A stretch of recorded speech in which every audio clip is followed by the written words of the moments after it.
Siya Sarabhyani, Naga Sarabhyani, ini kami karena di sini ada orang yang bayar juga, yang berapa juga, karena di sini sudah dua bisnya ada orang yang bayar, di sini masuk dalam itu orang Siya semua Sarabhyani sama, lucunya ni ada orang sama, apa sudah kami bisa kemana? Jadi lo orang Siya Sarabhyani, Naga Sarabhyani sama, ane ini beliau yang kini kita di mana? Jadi Sarabhyani lucu sama, dua bisnya sekarang di mana? Jadi kamu betul-betul mana dalam itu orang Siya, semua Sarabhyani mah, semua nanti kini beli, tidak jadi kita dia. Sini dia juga di sini saja orang yang bayar ini dua jauh dia. Kalau yang di sini kenapa baru lagi jual sendiri? Contohnya kalau macam saya jauh sini nanti, ini saya banyak orang yang bisa ini yang kamu kan ada ujungnya ada kalau ini dia nilainya kalau itu Anak ni kalau tu kami dalam yang kami mah sekarang ni dia. Kalau jangan ni tinggal selai saja orang itu banyak beli dua dia dia. Sekarang ada sebab dengan itu kerana sudah ni sangat ni ngalau dia.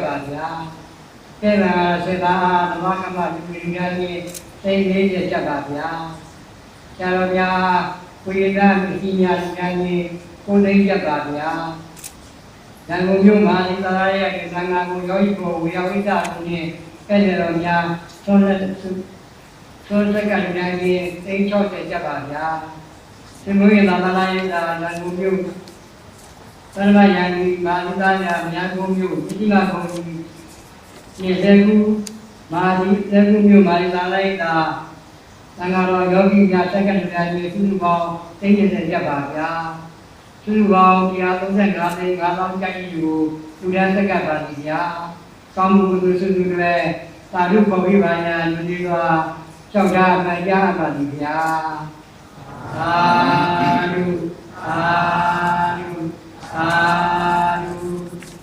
sini ya, masih tak ada kita orang Siya, semua sudah kerja apa. Kalau tidak kerja juga, dunia ni Indonesia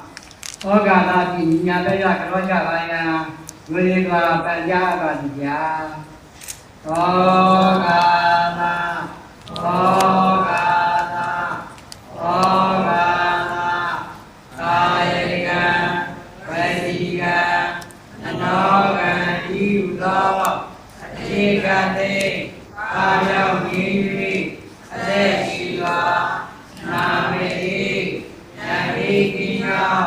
kamu berilah kepada ini cuma dia irna juga dengan rumah siapa masuk ayo lagi terumui itu udah macam rawani juga Yadena Yatumba Siatamaruba Shiko Buzo Pumyo Mansho Karoja Yato Buzo Wanda Dekesa Panama Buduka Sirana Pamauka Dr. Umyo Dwe Dr. Dosasan Wiroi Nilese Myak Mingla Nepale Teima Pipin တန်ဃာတော်ရှင်များဆရာကြီးဆရာလေးများယောဂီသူတော်စင်များအားမွန်မြတ်လာစွာသောစွမ်းခဲပွဲဘောစဉ်ချွချင်းရတာဖြာဖြာတို့ကိုအလိုရှိတိုင်းဘုံပေသုံးဆောင်နိုင်ရန်ဆက်ကလူတန်းရသောဒါနကုသိုလ်ကံစေရနာမျက်မှောက်၌ရှိသောသင်္ကန်းအစရှိသောအမျိုးမျိုးသောလူဝဲပစ္စည်းများနှင့်ဝတ္ထုငွေတို့မှဖြစ်ပေါ်လက်တန်သောယဟန်တော်တို့အားအဆက်သောလူရှိရာပစ္စည်း၄ပါးတို့ကိုလူတန်းရသောဒါနကုသိုလ်ကံစေရနာဤစေရနာဖြာဖြာတို့ကြောင့်ဘေးရန်ခတ်သိမ်းကြောင်းကြခတ်သိမ်းစိုးရင်ခတ်သိမ်းကင်းလွတ်ငြိမ်းကြဝေးကွာကြ၍အသက်ရှိခြင်းအနာကင်းခြင်းချမ်းသာခြင်းချမ်းသာများခြင်းမရရှိသေးသောလောကီစီဝဥစ္စာယရဏတို့ကိုရရှိခြင်းရရှိပြီးသောလောကီစီဝဥစ္စာယရဏတို့သည်တဏှိတခြားဒီရေအလားကဲ့သို့ကြည်ပွားတွတ်တဲ့ခြင်းမရရှိသေးသောလောကုတ္တရာတရားထုတရားမြတ်တို့ကိုရရှိခြင်းတည်းဟူသောကောင်းကျိုးချမ်းသာမင်္ဂလာပေါင်းတို့နှင့်ခခသိမ့်ပြည့်စုံကြ၍ဆင်းရဲခတ်သိမ်းတို့၏ငြိမ်းရာဖြစ်သောနိဗ္ဗာန်ကိုမြတ်ဉာဏ်ဘုံဉာဏ်ဖြင့်လျင်မြန်စွာဆက်ရောက်၍မျက်မှောက်ပြုနိုင်ကြပါစေ။သာဘုရားပြည့်တဲ့ဉာဏ်အပြည့်လုံးရပါလိမ့်ဗျာ။မယံဗန္တိတန္တာရဝတ္တဒုက္ခတောမောဇနထာယနိဗ္ဗာနတ္တသစ္စိကရဏထာယတိတရဏေနသဟပိစတိလံသမာဓိယာမအရှင်ဘုရားတပည့်တော်များသည်သန္တရာဝဆင်းရဲမှထွံ့မြောက်၍အရဟတဖို့နိဗ္ဗာန်ကိုမျက်မှောက်ပြုပါရစေခြင်းအကျိုးငါဘုရားတရားသံဃာအားဖြင့်သုံးပါးအစုံကရဏဂုံနှင့်တကွာအင်္ဂါ၅ပါးနှင့်ပြည့်စုံသောသီလတော်မြတ်တို့ကိုတပေါင်းဒီအားဖြင့်ဆောက်တည်ပါကုန်၏အရှင်ဘုရားအပမဒေနတမ္ပါတိထာဒီရင်တော်ရဟောရသတိရတော်များကြီးနဲ့နာဂသတော်များကြီးများမှာအနေကြီးပြီးကြတော့ညာသူမိပိဒနာဘာယံဒီလိုပါတောက်ကားပါစီဗျာသမန္တာစေကဝါလေးတုအန္တရာကိသံတုဒေဝတာသတ္တမမုနိရာသတ္တသုဏတုတက္ကမောက္ကရံ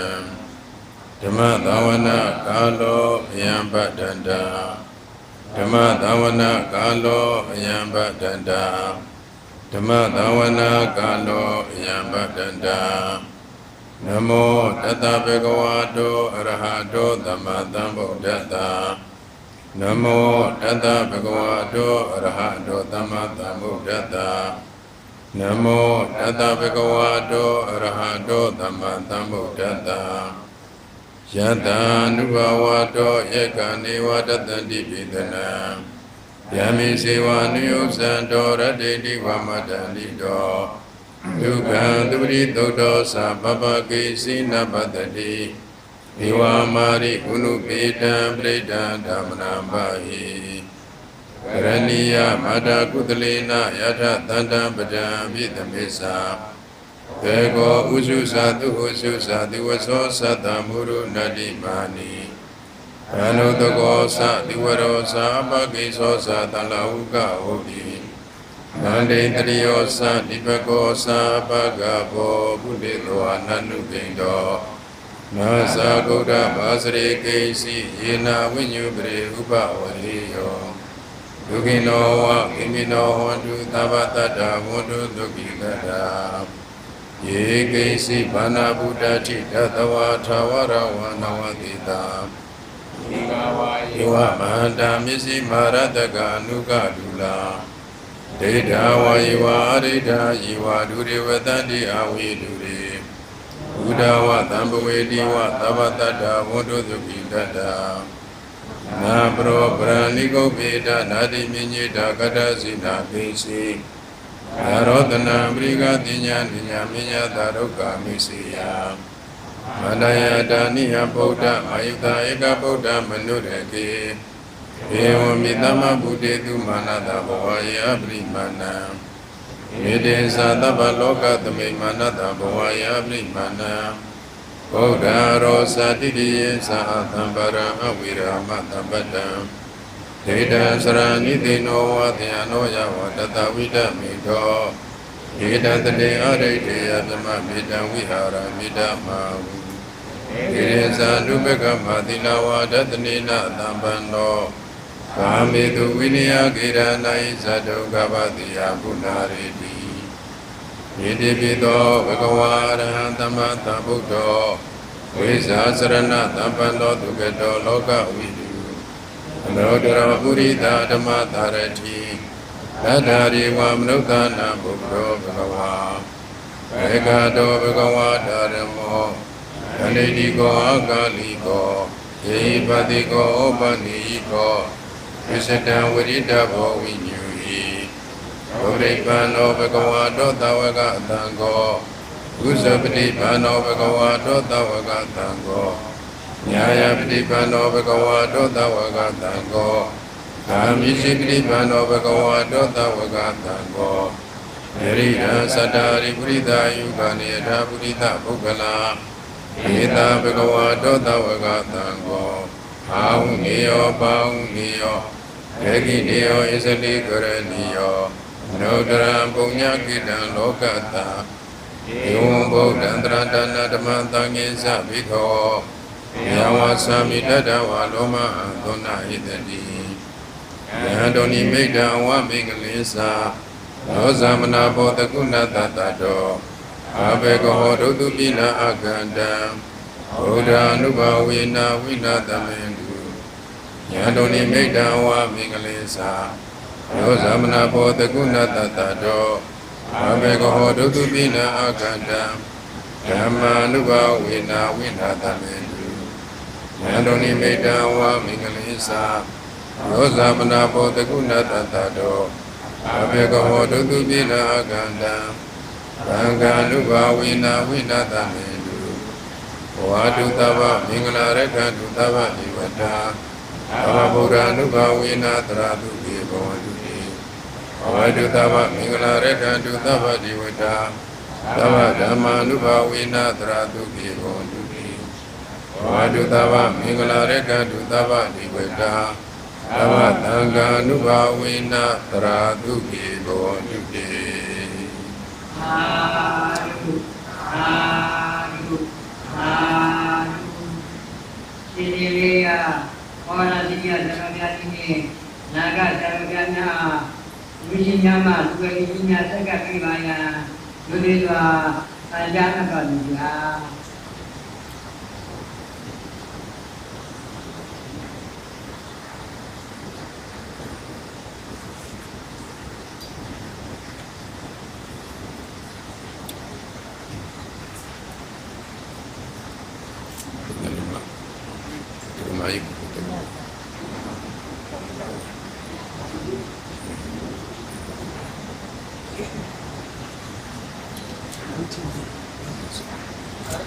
ကဲဒါကြကဲဒါကြနော်ကဲဒါကြကဲဒါကြ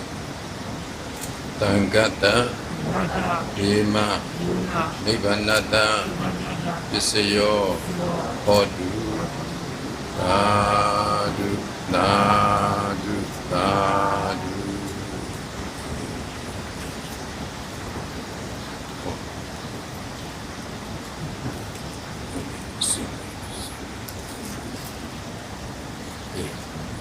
ဘယ်ကဆရာတော်ကကြ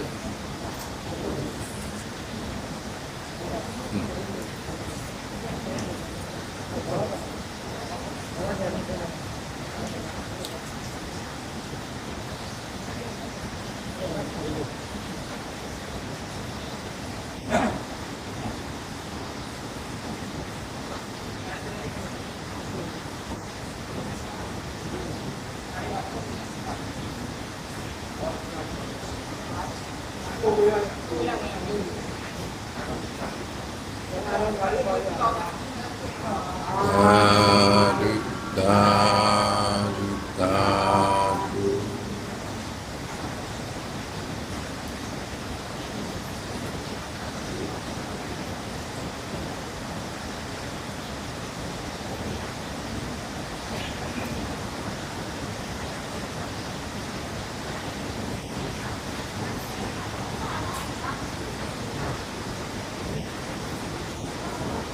Karena di ngaya kamu kudu sesuai nanti tanah lainnya bahwa ada tidak semua dalam jati mah semua nanti cumi baby kita cari raya berdua yang cara balik ya. Tadana roni, kadang maya pun sejenis. Wasa degri trandong ya shese shikune kadma wasu labi jo desali ye Karene natang dase cha Julai la dase tong ye Tanela ni Yane Pamoka Dada Umyo Dwe Dada Dosa San Wero I Nili se nyao Mingala Nepa de Te Ma Pye Pye Mahasi Tadana Yeda Dwema Mahadribira Wipatana Diaro Miago Yoyo Dede Jojo Saza Shuma Kwamya Atole Shire Tangaro Shimya Mya Siaji Siali Mya Yogi Durozi Mya Mumyala Zwato Yogi Durozi Mya Ne Wimadaka Pyutalo Chayala Jani Ebrita Mya Mumyala Zwato Swanke Bozi Chuchin Yada Pyabya Rugo Lucirai Pumpi Dongzao Naya Sega Dudanyari Pentangaro Shimya Dua Myamo Mashire Tenga Dwizo Mya Ne Tenga Dwizo Mya Tenga Dwizo Sashire Duwa Bisi Mya Ne Watu Mwero Ma Pipo Le Dando Yahando Ruga Asato Lucia Bisi Leva Rugo Dudanyari Renagon Domane de Goa Inga Ngavane Piso Ne Dinaro Nyadogo Leve Detman Can you Saudi? The good Luramu Bago Jompira Lesuina Nilise Nya Mingala Nepale Timago Jompira Minga Papa Luna di Sedati di Mingala Minga Papa Magamu Sure Gaiga Dusra Amu Uziga Dusra Amu Manoga Dusra Amu Luna di Sedati di Petata Iti Chuja Mingala Mingala Nide Magamu Rigo Pesham Biro Kaura Bura Mingala Deviya Tutte da Chendu Sakuji Tuda Eya Maji Munye Milio Sida de Yetiza Tausaji Sare Magamu Rigo Shame Gong Ne Dana Gamu de Pure Dilari Same Deyari Nare Deyari Nalong Dwene Da Kudu Mingalari Pinida Da again Mingala Sibi Kudu Mingala Riva Sajam Yane Pamokaji Dada Umyo Dwe Dada Dosasan Wero Nidli Se Nyao Mingala Nepale Tay Mama Nidli Se Dai Dai Mimiro Boaki Lama Se Chanda Dikan Biro Nilise Dai Dai Nedwema Pyusara Shaunan Biro Lagere Mingala Kayiha Nibam Lise Shidwari Nibam Lise Shidwari Nidilise Dwema Chana Du Senior Amia Nedwema Pyukaya Du Boma Du Nale Mune Boakina Go Shaunan Lageja Pipa Dajamudi Bawari Mobene Bawadai Bawadai မိမိတို့နှစ်ဦးဟာဆုံတွေ့ပြီးတော့နိဗ္ဗာန်ရောက်သည့်ဘဝတိုင်အောင်လက်တွဲမပြုတ်စရန်ရှောက်လန်းနိုင်ဖို့ဆိုရင်တဲ့မြတ်စွာဘုရားကသမဇီဝိတဆိုတဲ့သုတ်တန်လေးတစ်ခုဟောထားတာရှိပါတယ်။အဲဒီမှာသူတော်ကောင်းတရား၄ပါးကိုမြတ်စွာဘုရားဟောထားတယ်။ဒီသူတော်ကောင်းတရား၄ပါးမှာနံပါတ်1ကသမတရားတဲ့နံပါတ်2ကသမသီလနံပါတ်3ကသမစာကနံပါတ်4ကသမပညာ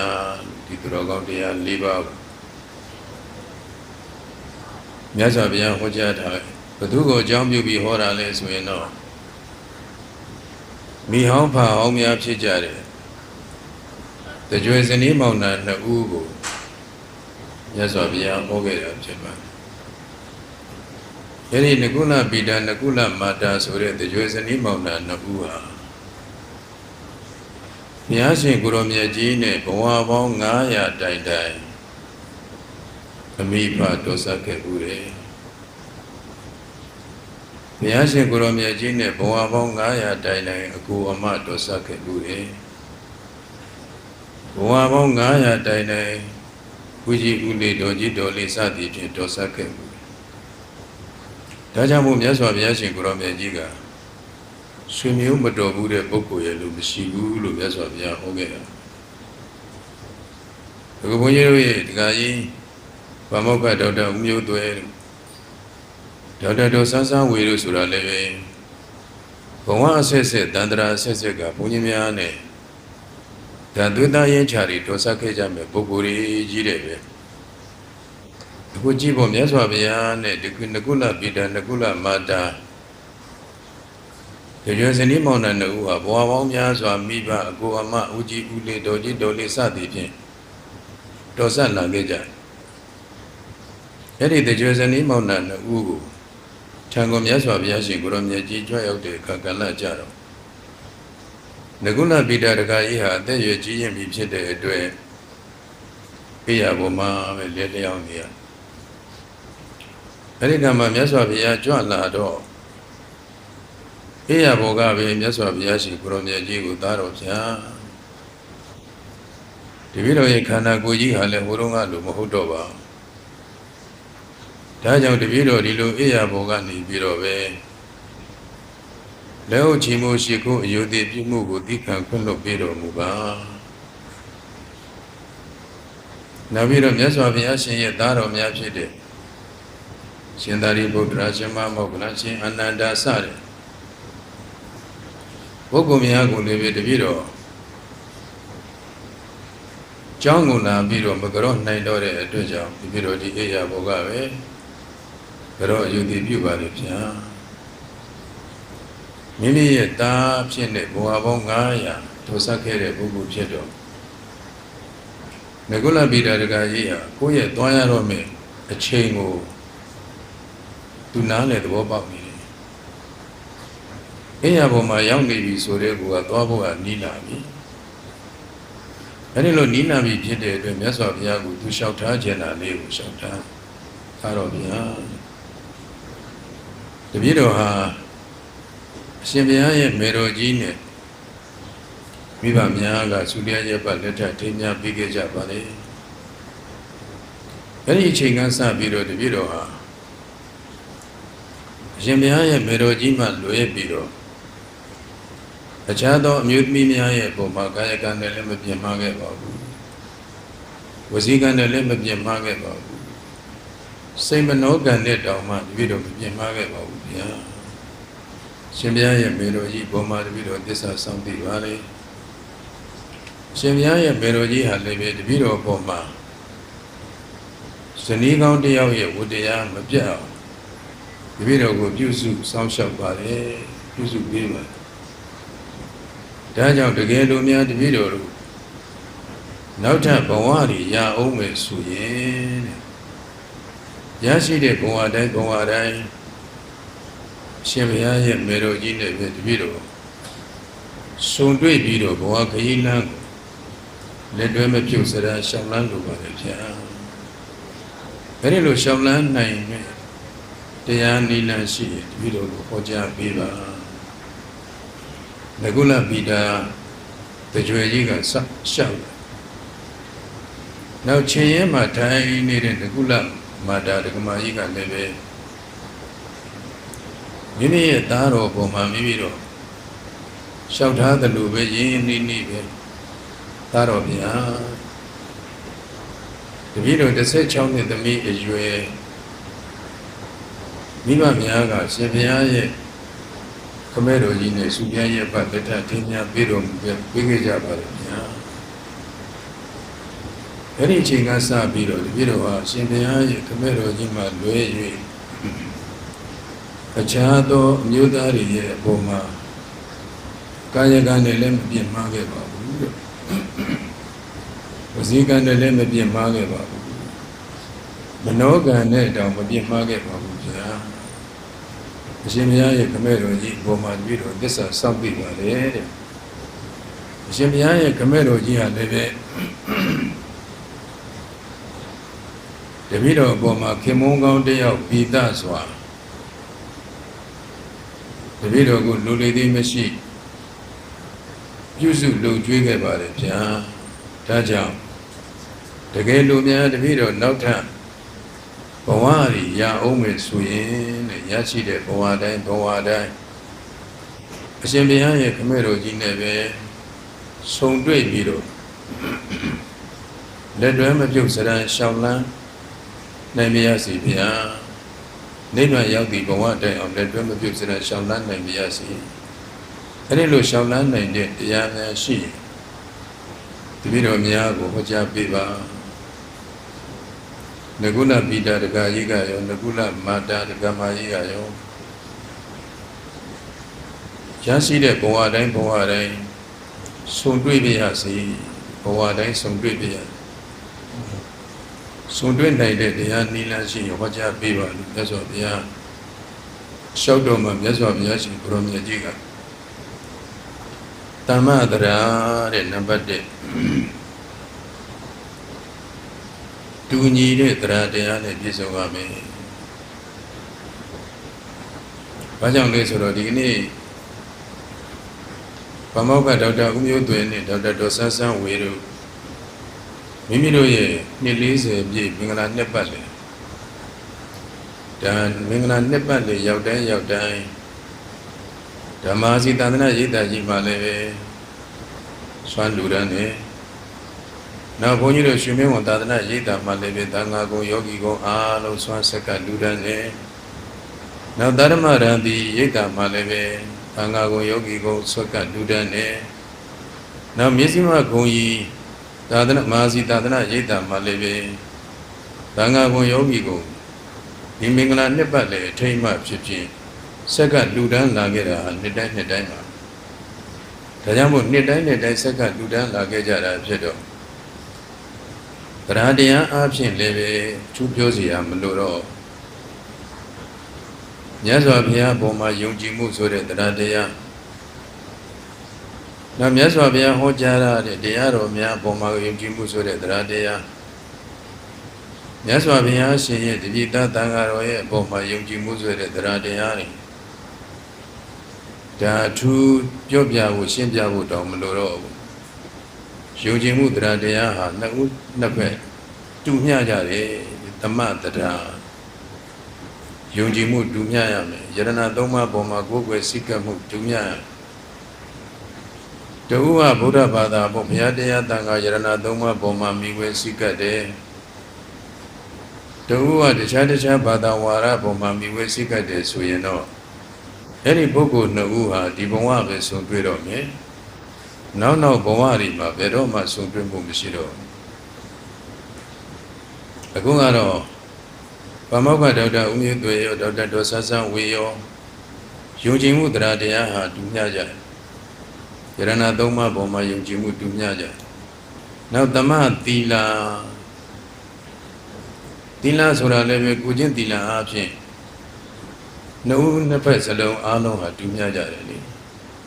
ဘုန်းကြီးတို့ဗုဒ္ဓဘာသာဝင်ဖြစ်တဲ့ပုဂ္ဂိုလ်များဟာ ငါးပါးသီလကိုခါဟုပစိုးကဲ့သို့မြင်ရမယ်ဆိုထားတဲ့အတိုင်းဗမောက္ခဒေါက်တာဦးမျိုးသွေရောဒေါက်တာဒေါ်ဆဆန်းဝေရောဒုသက်တချင်းသူစာကိုချင်းသူတန်းအင်အားမှားချင်းစားတဲ့မကောင်းမှုတွေရှောင်တယ်နောက်ပြီးတော့ဒုစာကိုချင်းဆိုတဲ့မကောင်းမှုတွေလည်းရှောင်တယ်မဟုတ်မမှန်တဲ့စကားတွေပြောဆိုခြင်းမှလည်းရှောင်တယ်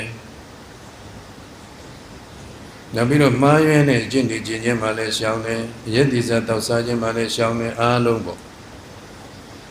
ငါးပါးသီလကိုခါအောင်ပစိုးကဲ့သို့မြဲနေကြပြီဖြစ်တဲ့အတွက်သီလအားဖြင့်လည်းပဲနှစ်ယောက်စလုံးတူမျှနေကြပြီနောက်ပြီးတော့သမစာကဆိုတာကစွန့်ကြဲပေးကမ်းလှူဒါန်းမှုပေါ့စွန့်ကြဲပေးကမ်းလှူဒါန်းမှုမှာလည်းပဲအခုတူမျှနေတယ်လေအခုဒီကနေ့တရက်သေးကိုပဲဒီနေ့တနေ့တည်းကိုပဲဒါရိတ်တာကျောင်းတိုက်ကြီး၄တိုက်ကိုသံဃာကုံယောဂီကိုနေစွမ်းနေဆက်ကလှူဒါန်းနေဆိုတော့ဒီကျောင်းတိုက်ကြီးတွေကလည်းပဲယဟန်တန်ဃာတွေရောတရားအထုံးနေကြတဲ့ယောဂီတွေရောများစွာရှိကြတဲ့ကျောင်းတိုက်ကြီးတွေပဲဒီကျောင်းတိုက်ကြီးသာသနာရိပ်သာကြီး၄တိုက်ကိုအခုမုံမြလာစွာသောစွမ်းခဲပွဲပေါ်စီကျူချင်းရတာတွေလူတန်းနေဝါဆိုခြင်းရောက်ပြန်တော့လေဝါဆိုသင်္ကန်းနေဆက်ကလူတန်းနေတရင်ဝါလာကျွပြန်တော့လေကထင်သင်္ကန်းနေဆက်ကလူတန်းနေအလူရည်ဆက်လက်နဲ့မကွာဆိုတာလိုပဲဒီနေ့ကပဲဒီမှာရေကြီးဆရာတော်နဲ့တွေ့လို့ရေကြီးဆရာတော်နဲ့စကားလေးစပ်မိလို့ပြောတဲ့ခါကျတော့ဒီဗမောက္ခဒေါက်တာဦးမျိုးသွေတို့ဒေါ်ဆန်းဆန်းဝေတို့ဟာရေကြီးမဟာစီသာသနာရိပ်သာမှာကျေးဇူးတော်ရှင်မဟာစီဆရာတော်ဘုရားကြီးကိုတော်တိုင်သမုတ်တော်မူခဲ့တဲ့တင်ချောင်းတော်ကြီးကိုအသက်တပံပြန်လဲပြီးတော့ဆောက်လုပ်လူဒန်းထားတယ်ဆိုတာလေးကိုကြားသိရတော့လည်းပဲအထူးဝမ်းမြောက်ဝမ်းသာဖြစ်ရပါဒါကြောင့်စာကစွန့်ကြဲပေးကမ်းလူဒန်းတဲ့ခံမှာလဲမောင်ကလူရင်လည်းပဲမေကကြည်ပြူတယ်မေကလူရင်လည်းမောင်ကကြည်ပြူတယ်အဲဒီလိုနှစ်ယောက်စလုံးဟာစွန့်ကြဲပေးကမ်းလူဒန်းတဲ့နေရာမှာလည်းပဲတူမျှနေရတယ်တခါတည်းမှာခင်မွန်းဖြစ်တဲ့ပုဂ္ဂိုလ်ကသွားရင်လာရင်နဲ့လူရန်เสียအကြောင်းကိစ္စလေးပေါ်လာလို့ကိုယ်ဇနီးဖြစ်တဲ့ပုဂ္ဂိုလ်ကိုတိုင်ပင်ချိန်မရဘဲနဲ့လူတန်းပြီးလို့ဒီပြန်ရောက်တဲ့အခါဒီလိုဒီအကြောင်းလူတန်းခဲ့တဲ့အကြောင်းလေးကိုပြောပြရင်ဇနီးဖြစ်တဲ့ပုဂ္ဂိုလ်ကလည်းဝမ်းမြောက်ဝမ်းသာတာရုခွန်နိုင်ရတယ်ဇနီးဖြစ်တဲ့ပုဂ္ဂိုလ်ကလည်းဒီလိုပဲတဏှာတဌာနမှာလိုအပ်နေတာလေးတွေ့လို့တိုင်ပင်ချိန်နဲ့မရတော့လို့အဲ့ဒီမှာလူတန်းခဲ့တယ်အာမခံခဲ့တယ်အိမ်ပြန်ရောက်တဲ့အခါကလည်းကြတော့ဟောမိမိရဲ့ခင်မွန်းမြင့်တဲ့ပုဂ္ဂိုလ်ကိုပြန်လဲပြီးတော့ဒီလိုလူတန်းခဲ့တဲ့အကြောင်းပြန်ပြောပြလို့ရှိရင်ဝမ်းမြောက်ဝမ်းသာတာရုကိုဆိုနိုင်ရတယ်ဒါကြောင့်မောင်ကလူရင်လည်းမေကကြည်ပြူရတယ်မေကလူရင်လည်းမောင်ကကြည်ပြူရတယ်အဲ့လိုနှစ်ဦးနှစ်ဖက်ဓမ္မစာကစွန့်ကြဲပေးကမ်းလှူဒန်းမှုမှလည်းတူမျှရမယ်နောက်နံပါတ်၄ကသမပညာဆိုတာကတော့အခုလောကီပညာတွေကိုဆိုလိုတာမဟုတ်ပါဘူးဝိပဿနာပညာမဲ့ပညာဘုပညာကိုဆိုလိုတာပါဒါဝိပဿနာပညာနေအချင်းလည်းပဲဘုန်းကြီးတို့ဗမောက္ခဒကာကြီးဒေါက်တာဦးမျိုးသွေရောဒေါက်တာဒေါ်ဆန်းဆန်းဝေရောအားလုံးဟာနှစ်ဦးစလုံးဟာဘုန်းကြီးတို့ကျေးဇူးတော်ရှင်မာစီဆရာတော်ဘုရားကြီးရဲ့တပည့်တော်ဝကတွေဖြစ်ကြကျေးဇူးတော်ရှင်မာစီဆရာတော်ဘုရားကြီးရဲ့ဥပနိဒေယခံယူပြီးတော့မဟာသတိပဋ္ဌာန်ဝိပဿနာတရားတွေကိုကိုယ်တိုင်ကိုယ်ကြစိတ်ထဲကျေနပ်လာအောင်အထောက်ထားကြတဲ့ပုဂ္ဂိုလ်တွေဖြစ်တယ်မိမိတို့ရဲ့တန်တမှာမဲ့ပညာဘုပညာတွေမဖြစ်တော့မှဝိပဿနာပညာတွေကတော့မိမိတို့တန်တမှာပြည့်စုံနေကြတော့ပြီဒါမဲ့ပညာဘုပညာဆိုတာလည်းပဲဘာမှသိတော့ခက်ခဲတာမဟုတ်ပါဘူး ဘာမှခက်ခဲတာမဟုတ်ဒီနိတန်ဩဇနာနိဘိယန္တိဆိုတဲ့အတိုင်းဒိဋ္ဌိဝိသိကိစ္စသီလပရပရမာသဆိုတဲ့ဒီတန်ဩဇဉ်၃ပါးကင်းသွားပြီဆိုရင်မိမိတို့ဟာဒါအရိယာမဲ့ပညာပူပညာတွေဖြစ်တော့တာပဲလေဒါကြောင့်မို့နှစ်ဦးနှစ်ဖက်စလုံးအခုကျေးဇူးတော်ရှင်မာစီဆရာတော်ဘုရားရဲ့ဥပနိဒေယအတိုင်းမဟာသတိပဋ္ဌာန်ဝိပဿနာတရားတွေကိုယနေ့ထက်တိုင်းမိမိတို့အိမ်မှာအချိန်ပေးပြီးတော့ကြည်ကြံပွားများအားထုတ်နေကြတဲ့ပုဂ္ဂိုလ်တွေဖြစ်တယ်ဒါကြောင့်ဒီမှာဝိပဿနာပညာအားဖြင့်လည်းပဲတူမျှနေကြပြီအဲဒီလိုတူမျှနေကြပြီဖြစ်တဲ့အတွက်ကြောင့်မိမိတို့ဟာဒီဘဝတွေနှစ်ပေါင်း40ခုဘဝခရီးလမ်းမှာချမ်းသာတူဆင်းရဲအမြတ်လက်တွဲမပြုတ်စရန်ရှောင်လန်းခဲ့တယ်နောက်ဆုံးချိန်ထိအောင်ဒီလိုပဲလက်တွဲမပြုတ်စရန်ရှောင်လန်းပြီးတော့ဒီဘဝတွေမဟုတ်ဘူးနောက်ထပ်ဘဝတွေရရှိတဲ့ဘဝတိုင်းမှာနကုလပိတာနကုလမာတာဆိုတဲ့တကြွယ်စနီးမောင်နှံနှစ်ဦးကဲ့သို့ပေါ့ဥပမောက္ခကြီးဦးမျိုးသွဲတို့ဒေါက်တာဒေါ်ဆန်းဆန်းဝေးတို့နှစ်ဦးစလုံးဟာလည်းပဲမိမိတို့နောက်ဆုံးနိဗ္ဗာန်ရောက်သည့်ဘဝတိုင်အောင်လက်တွဲမပြုတ်စရန်ရရှိတဲ့ဘဝတိုင်းဆုံတွေ့ပြီးတော့နိဗ္ဗာန်ရောက်သည့်ဘဝတိုင်အောင်လက်တွဲမပြုတ်စရန်ရှောင်လန်းနိုင်ကြပါစေလို့ဘုန်းကြီးကဆုတောင်းရင်းနဲ့ဘုန်းကြီးရဲ့တရားလေးကိုညီကုန်းချုပ်ပါတယ်သာဓုခေါ်ကြ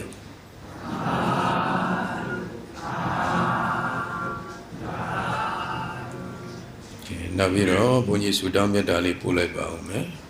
ဘဝတုတ္တဗမင်္ဂလာရခန္တုတ္တဗဒေဝတာတဗ္ဗဗုဒ္ဓ ानु ဘာဝိနသရာတုကေဘဝတုတေဘဝတုတ္တဗမင်္ဂလာရခန္တုတ္တဗဒေဝတာတဗ္ဗဓမ္မာနုဘာဝိနသရာတုခေဘဝတုတေဘဝတုတ္တဗမင်္ဂလာရခန္တုတ္တဗဒေဝတာတဗ္ဗသံဃာနုဘာဝိနသရာတုခေဘဝတုတေတဗ္ဗမင်္ဂလာနိကောင်းကျိုးချမ်းသာမင်္ဂလာဟုသမျှတို့သည်ဒေတုမကံချမ်းသာလိုလားကြကုန်သောယနေ့မင်္ဂလာနှစ်ပတ်လည်းထိမ့်မှဖြစ်ဖြင့်လူရန်များတဲ့ဗမောက္ခဒေါက်တာဦးမျိုးသွဲနှင့်ဒေါက်တာဒေါ်ဆန်းဆန်းဝေတို့နှင့်တကွအားလုံးသောအိန္ဒုအိန္ဒာတရားနာပရိသတ်ပေါင်းသူတော်ကောင်းတို့အား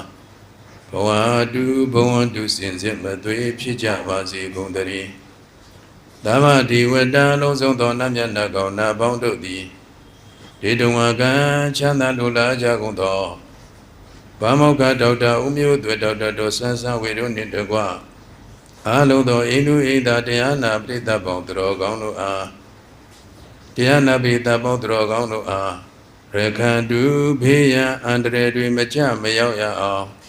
တာရင်အသွင်သမီးရင်မချမေတ္တာထား၍တနာကြည်သာစောင့်ရှောက်မဆနိုင်ကြပါစေကုန်သတည်းသဗ္ဗဗုဒ္ဓ ानु ဘာဝိနအလုံးစုံသောဘုရားရှင်တို့၏တကုတေဇောအာနုဘော်တော်ကြောင့်၎င်းသဗ္ဗဓမ္မာနုဘာဝိနာလုံးစုံသောတရားတော်တို့ဤတကုတေဇောအာနုဘော်တော်ကြောင့်၎င်းသဗ္ဗသံဃာနုဘာဝိနာအလုံးစုံသောသံဃာတော်ရှင်မြတ်တို့ဤတကုတေဇောအာနုဘော်တော်ကြောင့်၎င်းဒေတုမကံချမ်းသာလူလာကြကုန်သောဗမောက္ခဒေါက်တာဦးမျိုးသွဲဒေါက်တာဒေါ်ဆန်းဆန်းဝေမိသားစုများနှင့်တကွအားလုံးသောအိန္ဒုအိန္ဒာတရားနာပရိသတ်ပေါင်းသူတော်ကောင်းတို့အားသဗ္ဗရာနိယောညင်ပါဘေကမဆိုင်ချိန်တိုင်း၌သူခိကိုယ်စိတ်နှဖျားကြမ်းမှချမ်းသာခြင်းရှိကြကုန်သည်ဘဝတုစင်စစ်မသွေဖြစ်ကြပါစေကုန်သတည်း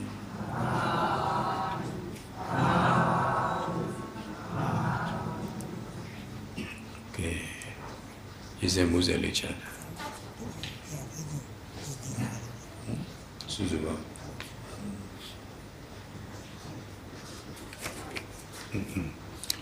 ရေစမှုစကလေးတွေချမယ်ရေစခွက်လေးတွေကညာအားလုံး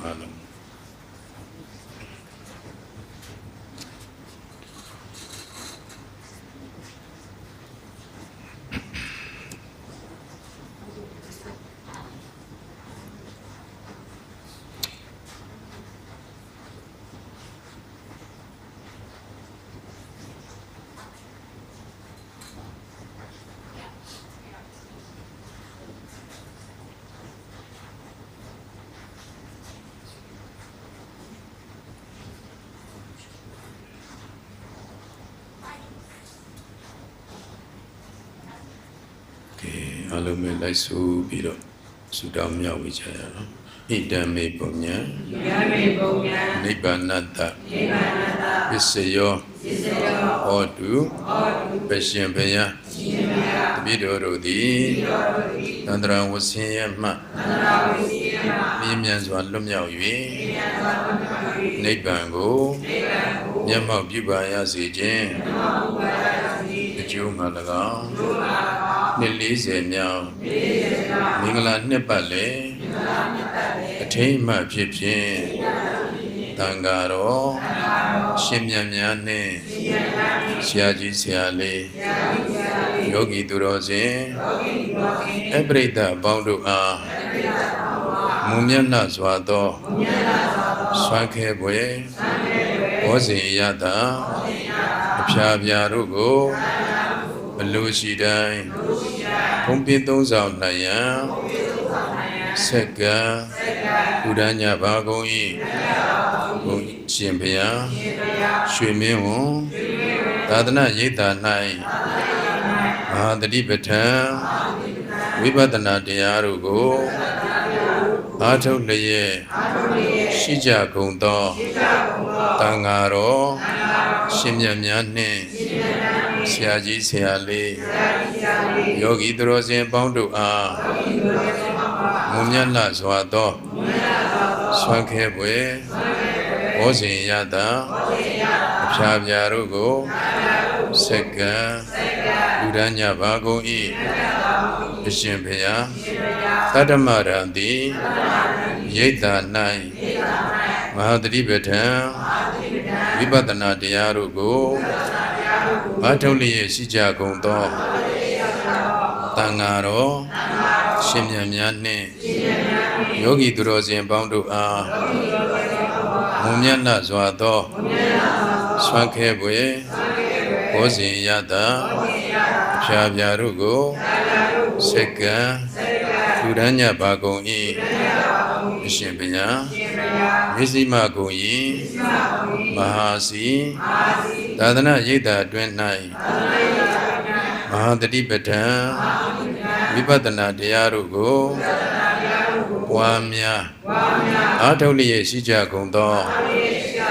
သံဃာတော်ရှင်မြတ်များနှင့်ဆရာကြီးဆရာလေးယောဂီသူတော်စင်ပေါင်းတို့အားမွန်မြတ်လှစွာသောဆွမ်းခဲပွဲဘောဇင်ရတာအဖျားပြာတို့ကိုဆက်ကံ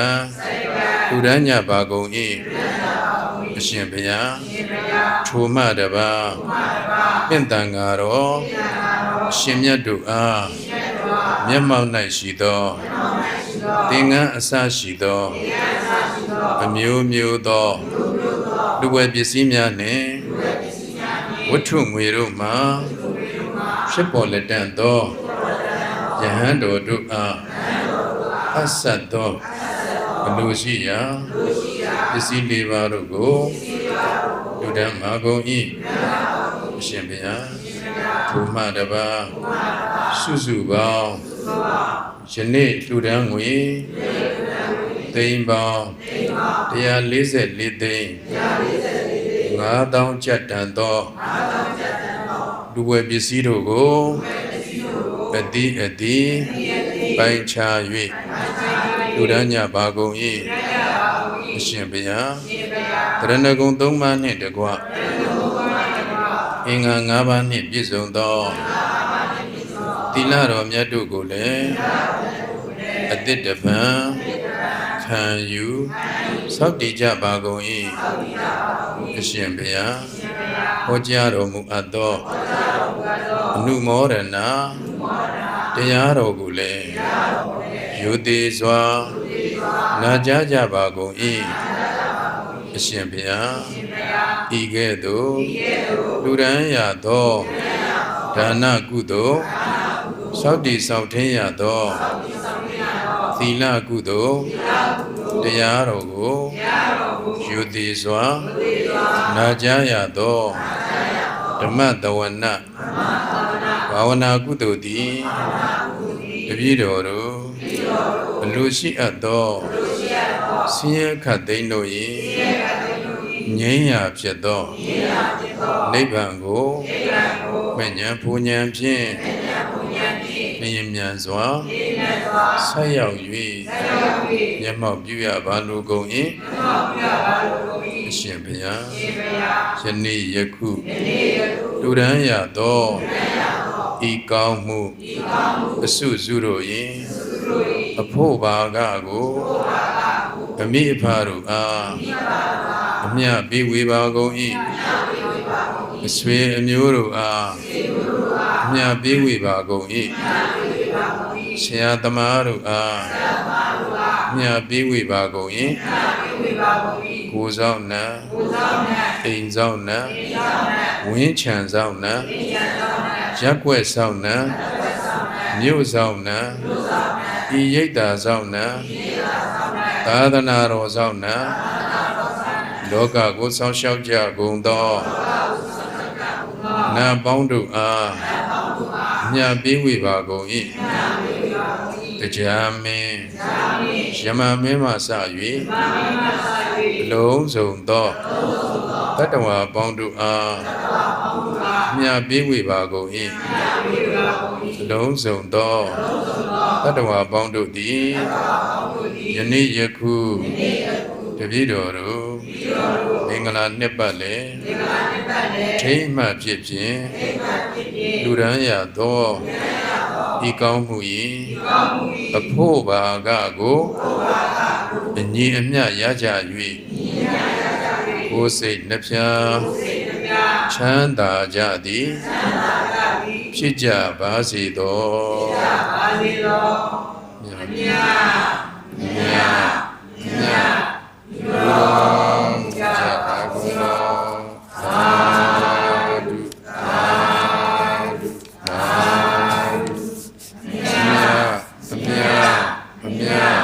ယူတော်မူကြပါကုန်သောသာဓုသာဓုသာဓုအမြတ်အမြတ်အမြတ်ယူတော်မူကြပါကုန်သောသာဓုသာဓုသာဓု